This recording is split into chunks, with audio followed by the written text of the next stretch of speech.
Okay, it's day 146, and this is part one, and I've been doing a kind of a drill down on the senior executive service. Now, this is just one person picked at random, and I'll just give you the gist here. This is Will Levy the third. If you do a Google search, women might want to do that, and some men, I guess, and see the male model named William Levy the third. But this is the William Levy the third that's at the senior executive service, and he is at the Bureau of Printing and Engraving. And I asked him this, was he law enforcement before he got put in charge of the Bureau of Printing and Engraving? Again, this is a very, if North Korea ends up with these plates, they can print $100 bills. The CIA has been known to send plates to North Korea to print $100 bills for their off-book transactions. So this is a really important job. So let me drill down. Now, senior executives, they make 120% of whatever a GS-15 makes. GS-15 is 134,000. So the minimum starting salary is 20%. Plus, the bonuses are determined by a group of employees that report to the boss. So if you don't give your boss at least a 20% bonus, then you may be in trouble come review time. The bonus can be up to 35% of that $150,000, $160,000 salary. Just to let you know the kind of money we're talking about. That's in addition to other bonuses that could be added and so forth, as well as pension. So here's Will Levy the third, and he was assistant director.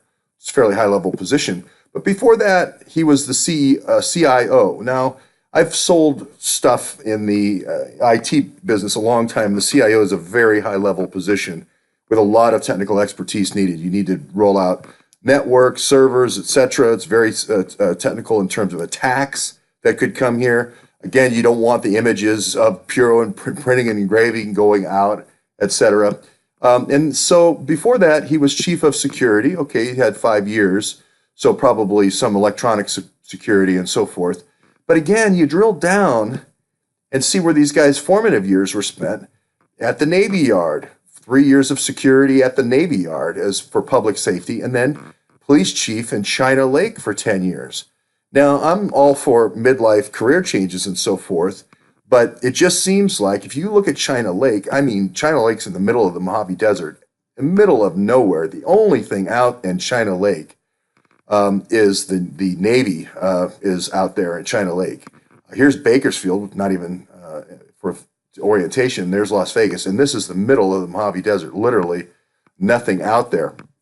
Now here's the Naval Air Weapons Station at China Lake. So I'm assuming his Navy connections and so forth got him in. I don't know if he's a Mason or not, but this is a huge area where, Teapot Dome. We go back to Teapot Dome and the whole Navy stealing the nation's petroleum reserve kind of reminds you of this. This is out where NASA is as well, out that way. I've spent a lot of time out there visiting and so forth.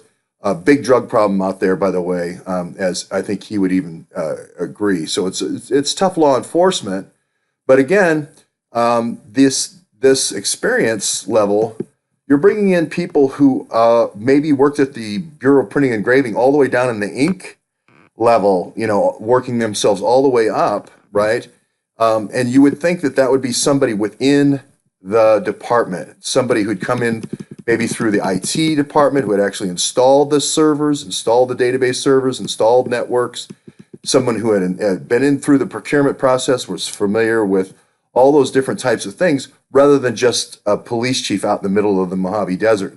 Nothing against this gentleman, nothing against pay and so forth, but again, if something happened here and we couldn't fire this person, if there was a hack, if the engraving plates did end up in North Korea, they were printing $100 bills with reckless abandon, then we would have to fire this person. And we have to be in a position to do that if someone does let the $100 engraving plates go to North Korea.